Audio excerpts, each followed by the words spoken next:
ఉపదేశసారంలో 9వ పద్యము. భావశూన్య సద్భావ సుస్థితి భావనా బల భక్తి ఉత్తమం.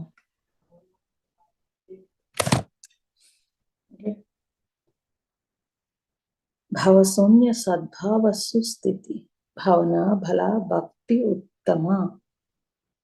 అభేద ధ్యానం యొక్క బలము వలన భావశూన్య సద్భావ సుస్థితి సంకల్పాలు లేని సత్స్వరూపమునందు గట్టిగా నిలిచి ఉండుట ఉత్తమం. అంటే ఉత్తమమైన భక్తి.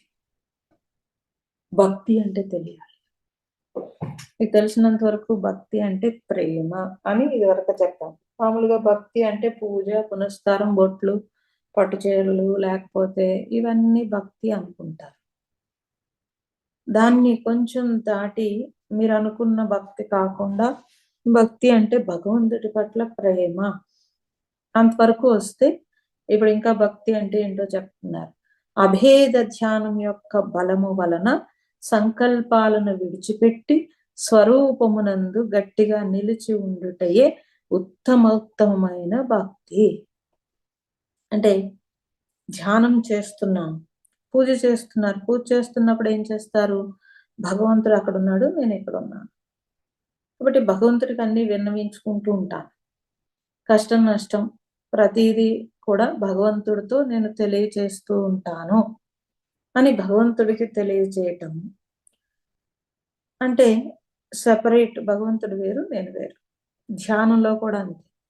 ధ్యానంలో ఏం చేస్తానంటే ఈశ్వరుడు లోపలున్నాడు, నేను ధ్యానిస్తున్నాను. అక్కడ కూడా భేదమే వస్తుంది. అయితే అన్ని సంకల్పాలు విడిచిపెట్టి సత్స్వరూపముగా, అంటే దైవము, నేనే దైవము అని అన్నామంటే బాగోలేదు. ఎందుకని? గుణాలు కనపడుతున్నాయి కాబట్టి. ఉన్నదంతా ఒక్కటి అని నిలిచి ఉండడం, దాంట్లో మాత్రమే నిలిచి ఉండడమే ఉత్తమోత్తమైన భక్తి అన్నారు. అంటే దేవుని ఎడల భేదపూర్వకంగా చేసే భక్తిని ఉత్తని గొప్పది అయితే అభేద ధ్యాన రూపంగా ఉండే భక్తి ఉత్తమం. అదే ఉత్తమోత్తమం. దేవుణ్ణి ఎదురుగుండా పెట్టి ఆరాధించటం అనేది అంటే ఓకే. అభేద ధ్యానము అంటే భగవంతుడుని భేదభావం చేయటము, భేదపూర్వకంగా చేసే భక్తి, అభేద ధ్యాన రూపముగా ఉండే భక్తి ఉత్తమం, ఉత్తమోత్తమం. భేద దృష్టిలో దేవునిపై నామరూపాలు ఆరోపించబడతాయి. భేద దృష్టిలో ఉంటే కనుక దేవుడికి ఈ దేవుడు వెంకటేశ్వర స్వామి, ఈ దేవుడు శివుడు, ఈ కృష్ణుడు, ఇలా రకరకాలుగా నామము రూపము ఇచ్చి మనం ఆరాధిస్తాం. మళ్ళీ ఈయనకి పూజ చేస్తే ఈయనకి కోపం వస్తుందేమో, ఈయన పూజ చేస్తే ఈయనకి కోపం వేస్తుందేమో అని భయంతో భక్తి. భగవంతుణ్ణి ఆరాధించేటప్పుడు ఇంక భయం ఉండకూడదండి. అటువంటి భయంతో భక్తి, ఎలా అయినా భక్తి మొత్తం మీద అస్సలు చేయకుండా ఉండడం కంటే భగవంతుణ్ణి కనీసం రూప ఆరాధనలో అయినా ఓకే, బెటర్. అయితే భేద దృష్టిలో దేవునిపై నామరూపాలు ఆరోపించుతాయి. భేద దృష్టిలో ఏంటంటే దేవునిపై వ్యాపార ధోరణి ప్రవేశపెడతాం. దాన్ని ఉత్తమం ఉత్తనడం కూడా కష్టం. ఎందుకని? ఇగో నువ్వు ఇది ఇస్తావా, నేను ఇది ఇస్తాను అని బేరం. పంచభూతాల శక్తితో భగవంతుడు ప్రతిక్షణం అనుక్షణం నిన్ను కాపాడుతున్న భగవంతుణ్ణి, అలా కాపాడుతున్న భగవంతుని అట్లీస్ట్ నన్ను కాపాడాడు అని గుర్తించకుండా, ఒక్కసారి కూడా గుర్తించకుండా ఏదైనా పని జరిగేటప్పుడు, ఏదైనా కార్యం చేసేటప్పుడు ముందు భయంతో భక్తితో ముందు భగవంతుణ్ణి అర్జెంటుగా బేరం. ఇలాంటి భక్తిని ఉత్తను కూడా అనకూడదు అంటున్నారు. ఉత్తమం వదిలేయండి. కాబట్టి వ్యక్తి యొక్క ఆధ్యాత్మిక జీవితం ఆరంభంలోనే కుంటుపడిపోయింది. ఆరంభంలోనే క్యాలిక్యులేషన్, ఆరంభంలోనే బేరం. అంటే మొదలే భగవంతుడితో మనం బేరమాడేసుకుంటూ ఉంటాం. ఇటువంటి మానసిక పరిస్థితుల్లో దాన్ని భక్తి అనరు. లేదా ఆయన ఇచ్చిన కొబ్బరికాయ ఆయనకి, ఆయన ఇచ్చిన అరటిపళ్ళు ఆయనకే ఇచ్చి, ఆయన ఇచ్చిన పువ్వులు కూడా ఆయనకే ఇచ్చి నీ కాలం అయితే ఇవ్వవు, నీ పుణ్యం నీ కాలం. నువ్వు ఏదైనా ఇస్తే నీ కాలం ఇవ్వాలి భగవంతుడి, అది నీ సొంతం. నీ మనస్సు నీ సొంతం, నీ మనస్సు ఏకాగ్రం చేయటం నీ సొంతం, నీ కాలం నీ సొంతం. నీ మనస్సు నీ కాలం ఏదైనా సమర్పించాలి తప్పించి భగవంతుడికి ఎనీవన్ ఏం సమర్పించినా అన్ని ఈశ్వరుడివి. పూర్వం అయితే వేరండి, అట్లీస్ట్ అలా భగవంతుడికి పెట్టినవన్నీ దానం చేసేసేవారు. కాబట్టి భగవంతుడికి ఇవి అవి పోని సమర్పించి వాటిని దానానికి ఇచ్చేవారు. వన్స్ నువ్వు దేవుడి దగ్గర పెట్టింది నువ్వు తీసుకోవడానికి కాదు, భగవంతుడి రూపంలో ఉన్న దేనికైనా తిరిగి ఇచ్చేసేది. ఇది మీరు గుర్తుపెట్టుకోవాలి. మరి ప్రసాదం ఇన్ని వండాను అండి అంటే, ఇన్ని వండినా నువ్వు జస్ట్ ప్రసాదం అంటే ప్రసాద బుద్ధితో కొద్దిగా నోట్లో వేసుకుని మిగతాదంతా ఎవరికన్నా పెట్టేసి, మనం తప్పనిసరిగా భగవంతుణ్ణి ఆరాధించటం అంటే కొంచెం సెల్ఫ్లెస్ గా ఉండాలి. అంతటా ఉన్న భగవంతుణ్ణి గుర్తించగలిగే మానసిక పరిస్థితిలో లేకపోతే దాన్ని ఉత్తమమైన భక్తి అని అనరు. ఎప్పుడు చూసినా పుట్టిన జస్ట్ ఆరాధన, అలా ఉండకూడదండి. కాబట్టి ఆధ్యాత్మిక జీవితం ఆరంభంలోనే అభేద గర్భమైన భక్తి సంభవం కాకపోయినా స్లోగా మనం భేదం లేకుండా ఇచ్చిందంతా భగవంతుడే కదండి, తిరిగి రిటర్న్ ఇవ్వడానికి బెంగ ఏంటో నాకు అసలు అర్థం కాదు.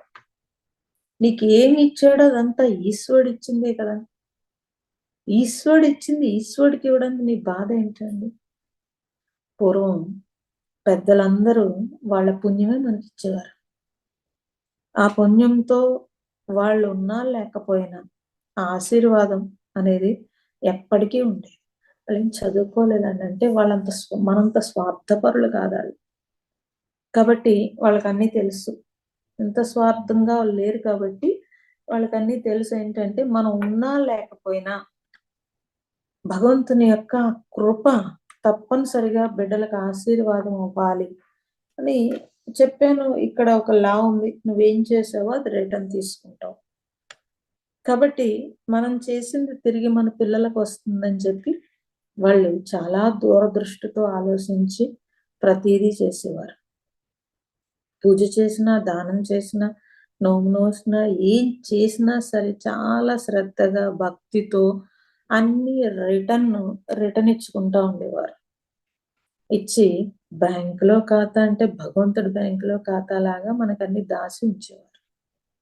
సో ఇప్పుడు ఇంకేమీ లేదు, ఓన్లీ బయట అన్ని పిల్లలకు అందించడమే తప్పించి తిరిగి ఏమీ లేదు. కాబట్టి ఇక్కడ ఏమంటున్నారంటే అలాంటి వ్యాపార ధోరణి లేకుండా అభేద గర్భమైన భక్తి సంభవం కాకపోయినా ఆ దృష్టితో చూస్తే భేదపూర్వకమైన భక్తే గొప్పది. ఎందుకని? నువ్వు బేరవాడి భగవంతుడి దగ్గర కూర్చునే కంటే భగవంతుడు అక్కడ ఉన్నాడు, నేను ఇక్కడ ఉన్నాను అని పూజే గొప్పది అంటున్నారు. కాబట్టి భక్తి అన్నప్పుడు ఆ భక్తి బేరం కాకుండా భగవంతుడు ఇచ్చిన దానికి కృతజ్ఞతగా తిరిగి నేను భగవంతుడికి ఏమి ఇవ్వగలుగుతాను, ఏం చేయగలుగుతాను, ఇది ఫస్ట్ గుర్తుపెట్టుకోవాల్సింది. కాబట్టి భేదపూర్వకమైన భక్తి గొప్పది, అస్సలు బొత్తిగా బేరాలాడి కంటే అదే గొప్పది. ఉపాసన జీవితంలో ఆరంభంలో భేదపూర్వకంగానే ఉన్నా కూడా జీవితం ఆ భేదంతో అంతం కాదు. భగవంతుడితో ఐక్యం అవ్వాలి, భగవంతుడిలో కలవాలి, భగవంతుడితో ఐక్యం అవ్వాలి. ఐక్యం అవుతాను అనేది లక్ష్యం పెట్టుకోవాలి.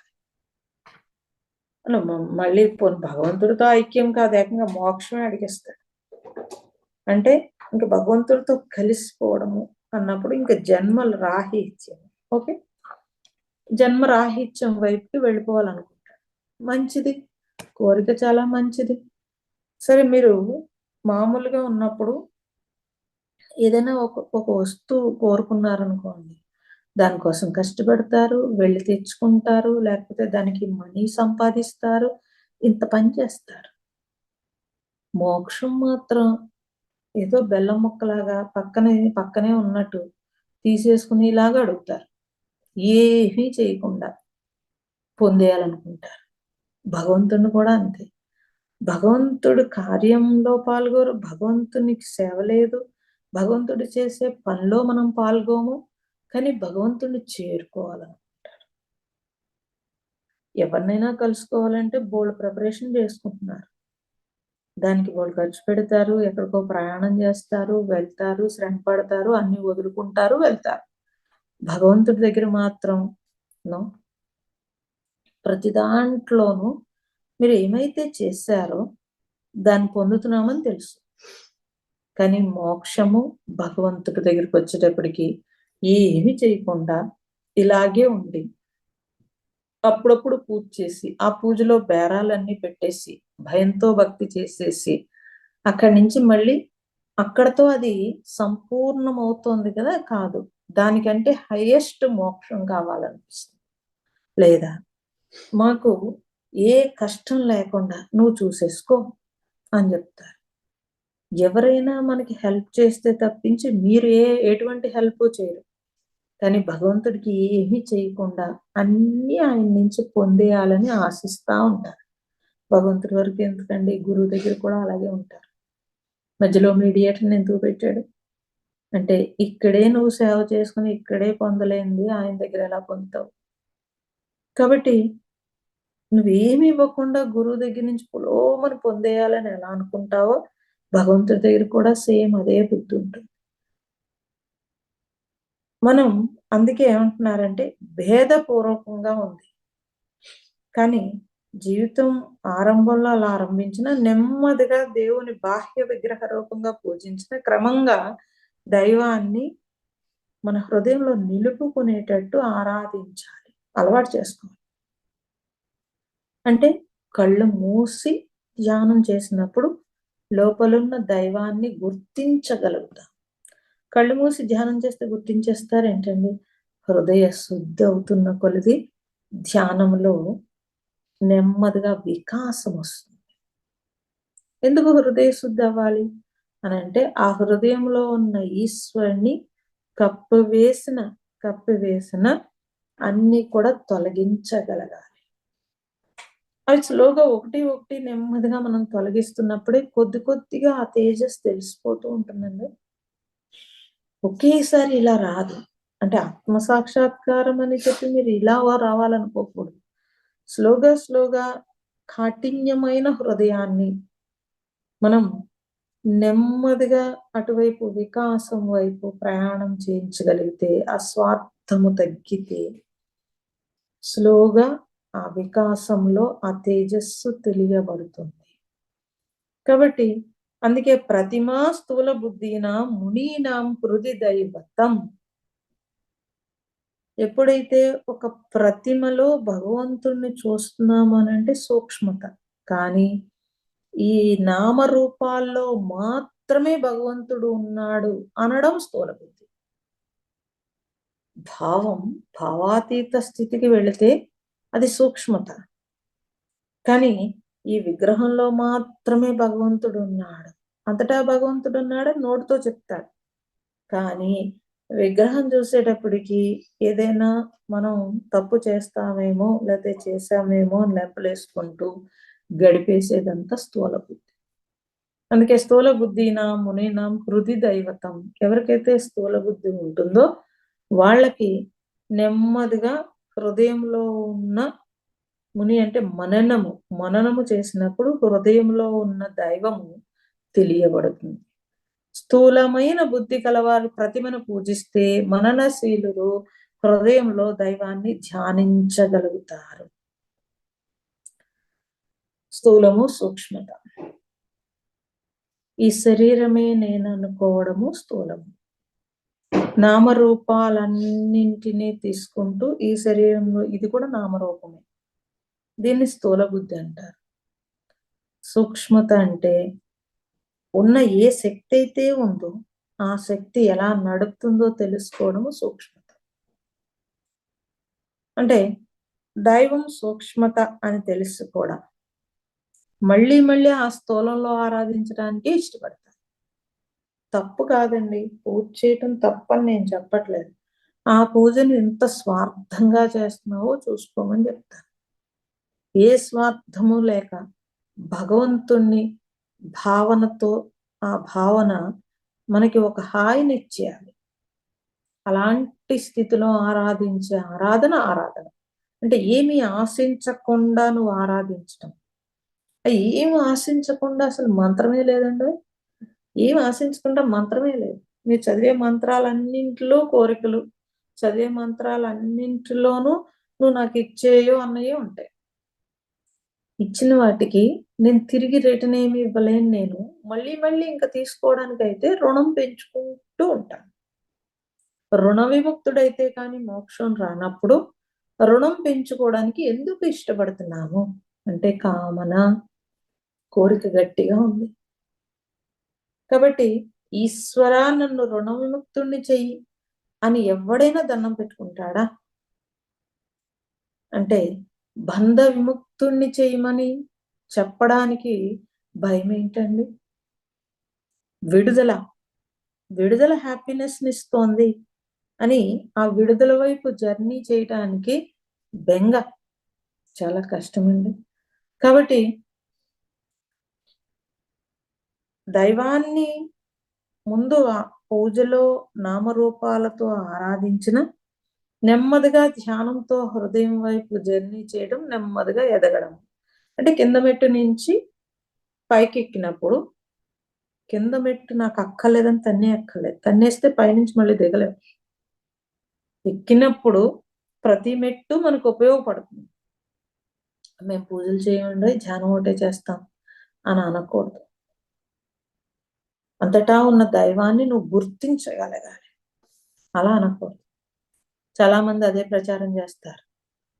పూజలు చేసే వాళ్ళందరూ కింద స్థాయి వాళ్ళు, ధ్యానం చేసే వాళ్ళందరూ హై స్థాయి వాళ్ళు అని ఎవడండి చెప్పింది? హృదయం విశాలం అవ్వకుండా ఎవడు హై స్థాయిలో లేనట్టే లెక్క. నువ్వు పూజ చేసావా, ధ్యానం చేసావా పక్కన పెట్టు.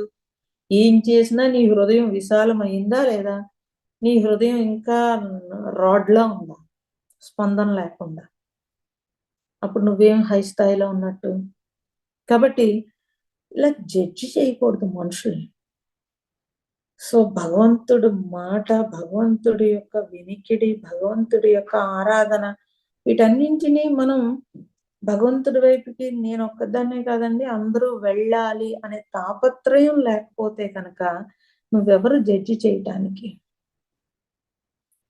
ఇలా ప్రతి దానిలోనూ చాలా స్వార్థం ఉంటుందండి. ఆ స్వార్థం అంత ఈజీగా వదలదు. కాబట్టి కింద మెట్టు ఎక్కుతున్నావు, నువ్వు కూడా అలాగే వచ్చు. నీకు కూడా ఇంకొకళ్ళు చెప్తుంటేనే తెలుస్తుంది. మరి వాళ్ళకి తెలియలేదు, మనం తెలియచేస్తాం అనేంత విశాలత్వం లేదు.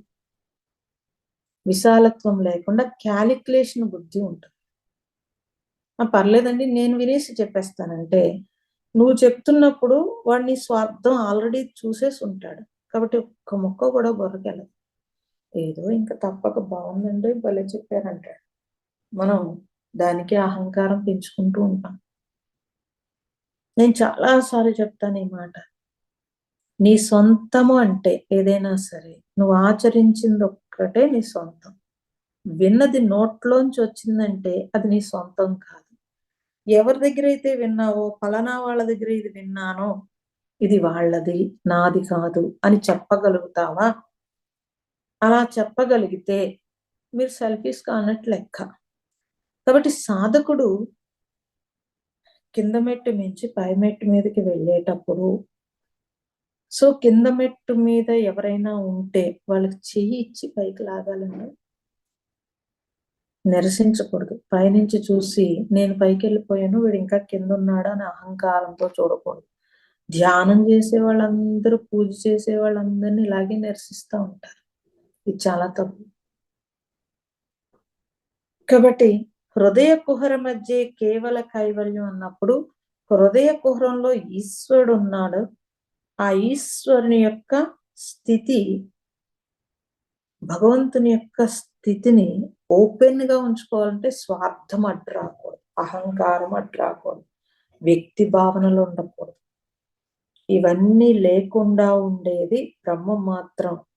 అంటే మహర్షి చెప్పినట్టుగా అభేద ధ్యానానికి ఇవన్నీ లేకపోతే చేరుకుంటాం.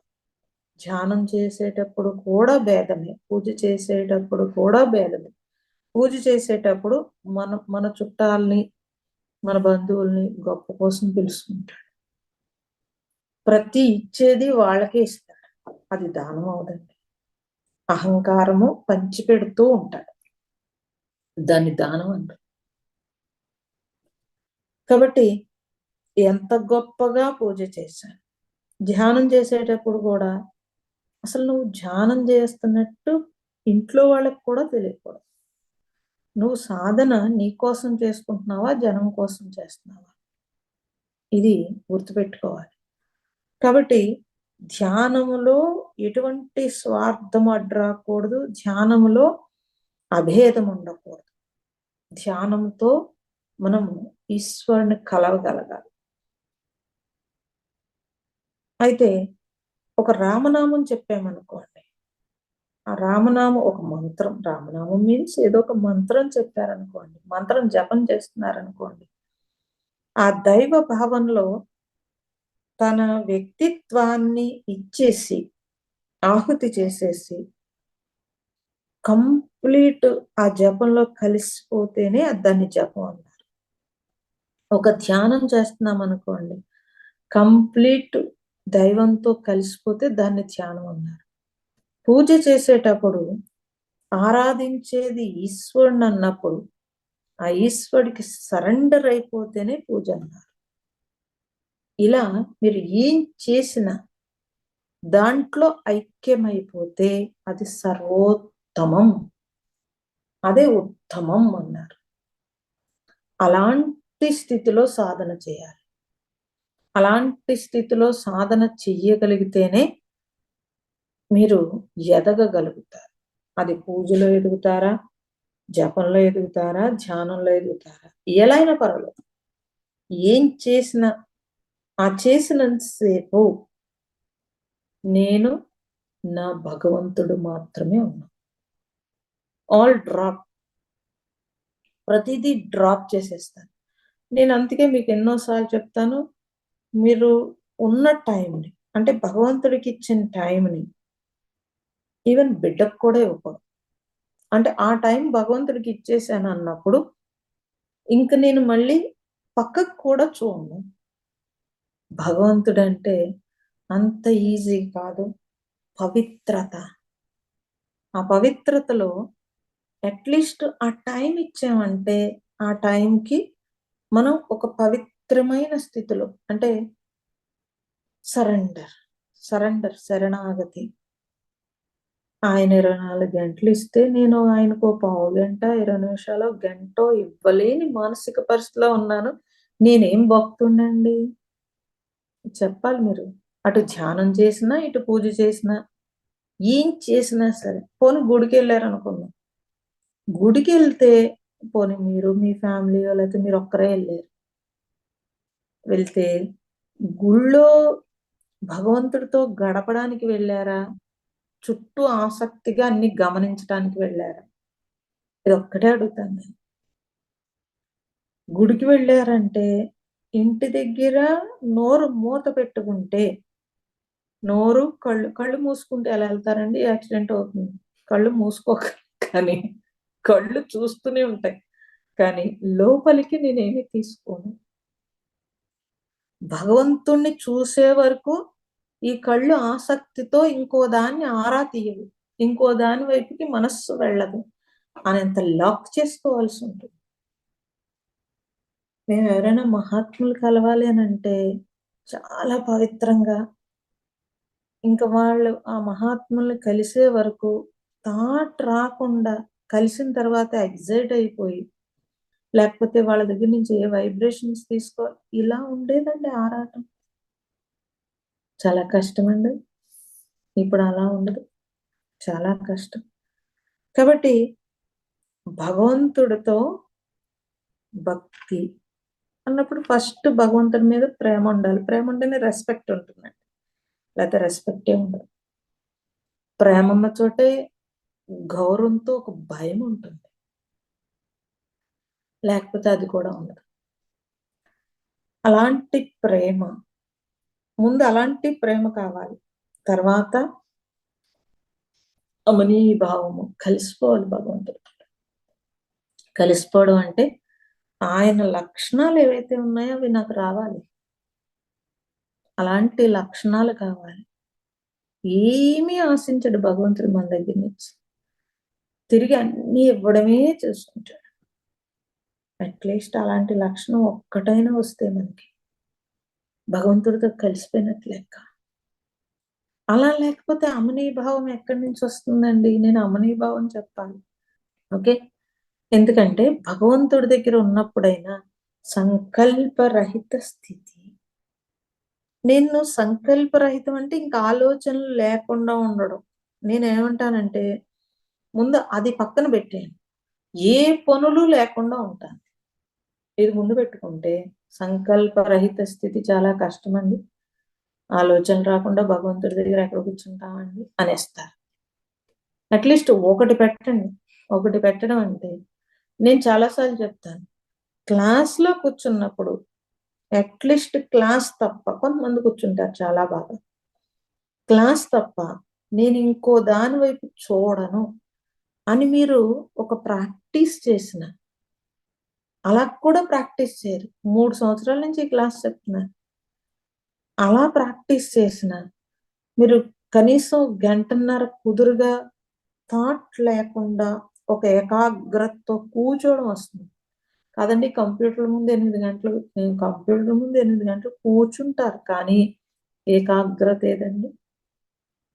ఓకే, అట్లీస్ట్ భగవంతుడి దగ్గర కూర్చున్నప్పుడైనా నేను నా భావన, ఏ భావన అంటే మిగతా అన్నింటినీ పక్కన పెట్టి నేను యథార్థంగా భగవంతుడి దగ్గర ఉంటాను అని, దాన్నే పూజ అనాలి. అసలు పూజ అంటే మీరు పువ్వులు వేయడం, కొబ్బరికాయ కొట్టడం, అరటిపళ్ళు అనుకోకూడదు. ఈ అమనీభావ స్థితి అంటే అభావ స్థితిలో భగవంతుడి దగ్గర ఉంటాను. మిగతా థాట్స్ ఏమీ లేకుండా, మిగతావన్నీ డ్రాప్ చేసి, ముందు మిగతావి డ్రాప్ చేసి, ఇంక ఇన్నర్ అమనీభావన అంటే సంకల్పరహిత స్థితి. ఎటువంటి సంకల్పము చెయ్యకుండా కూర్చోగలుగుతారు. క్లాస్ వింటున్నంతసేపు మీరు కదలకుండా ఉండగలిగితే ఎటువంటి సంకల్పాలు రావండి. ఎందుకని ఈ క్లాస్ వినడంలో ఉంటారు. అప్పుడు అది చేయనా ఇది చేయనా అని ఆలోచించరు. అంటే కనీసం వారానికి ఒక రోజు మీరు కూర్చుంటే, వారానికి ఆ ఒక్కరోజు ఆ గంటన్నర సంకల్పాలు ఆపగలుగుతున్నారా మీరా మేమా? మేము అంత కాన్సన్ట్రేషన్ గా చెబితేనే మీరు అట్లీస్ట్ సంకల్పం చెయ్యకుండా ఉంటారు. ఓకే, అట్లీస్ట్ గంటన్నర మీ సంకల్పాలు ఆపగలిగాను, ప్రకృతికి సేవ చేస్తున్నాను ధన్యం. కాబట్టి అట్లీస్ట్ ఈ గంటన్నర ఆపగలుగుతున్నానన్నంత ధీమా నాకుంటుంది. ప్రకృతి మాతకి ఏ విధంగానూ మనం రుణం తీర్చుకోలేం. చెయ్యగలిగితే అది మనం ప్రకృతికి రిటర్న్ ఇచ్చే సేవ. ఓకే, భగవంతుడికి అన్నీ ఇస్తున్నాడు, తిరిగి మనమేం సేవ చేస్తామనంటే ఆయన చేసే పనిలో మనం పాల్గొంటే తిరిగి సేవ. ప్రకృతికి ఏమో సంకల్పరహిత స్థితిలో ఉంటే సేవ, భగవంతుడికి ఆయన చేసే పని, అందరికీ సహకారం చేసే భగవంతుడికి మనం సహాయం అనంటే ఆయన పనిని మనం అందిపుచ్చుకోవడము. తల్లిదండ్రులు రుణం తీర్చుకోవడం అంటే వాళ్ళకి సేవ చేయటము, లేదా వాళ్ళు చేసే పనిని నా చేతుల్లోకి తీసుకోవడం. ఇది తల్లిదండ్రులు రుణం తీర్చుకోవడం. భగవంతుడు రుణం అంటే, భగవంతుడికి రుణం ఏంటండి? ఆయన మన నుంచి ఆశించట్లేదు అట్లీస్ట్. అప్పుడు కనీసం భగవంతుడికి కృతజ్ఞత అంటే ఆయన చేసే పనిలో నేను పాలు పంచుకుంటాను. ఓకే, ఇది ఫిక్స్ అయిపోవాలి. కాబట్టి అమనీభావం అన్నప్పుడు మనస్సులో సంకల్పరహిత స్థితి అంటే సంకల్పాల యొక్క ప్రభావము పూర్తిగా ఆగిపోవడము, అంటే ఆగిపోయిన స్థితిని అమనీభావం అంటారు. సంకల్పరహిత స్థితిని అమనీభావం అంటారు. అలాంటి అమనీభావాన్ని మనం ఎలా తెచ్చుకోవాలనేది నెక్స్ట్ వీక్ చెప్తాను. ఎందుకంటే అది చాలా పెద్ద సబ్జెక్ట్. ఓంకారం గురించి సబ్జెక్ట్ వచ్చేస్తుంది.